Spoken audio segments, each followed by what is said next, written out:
যেই দেশের শাসক আল্লাহর কোরআন অনুযায়ী ফয়সালা করবে না, বিচার আল্লাহর কোরআন অনুযায়ী করবে না, যেই দেশের শাসক ইসলাম অনুযায়ী দেশ পরিচালনা করবে না, ইল্লা সাল্লাতাল্লাহু আলাইহিম বাসাহুম বাইনাহুম, আল্লাহ তাদের আপোষের মধ্যে যুদ্ধ লাগায়া দিবে।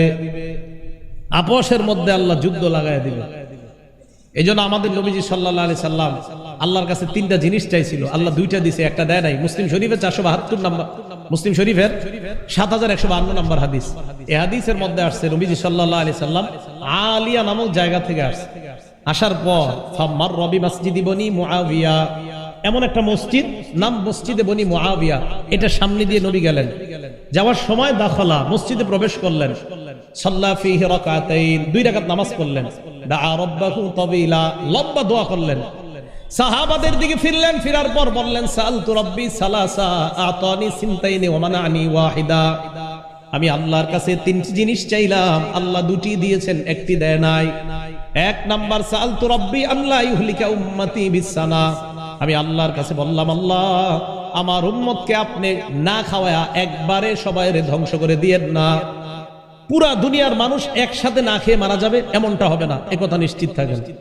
হ্যাঁ, কিছু জনপদ না খেয়ে মারা যাবে, এই গজব আল্লাহ দিবে। পুরা দুনিয়ার উম্মত না খেয়ে মারা যাবে এমনটা হবে না, এটা নবী বলে গেছে আল্লাহর কাছে, আল্লাহ কবুল করছে।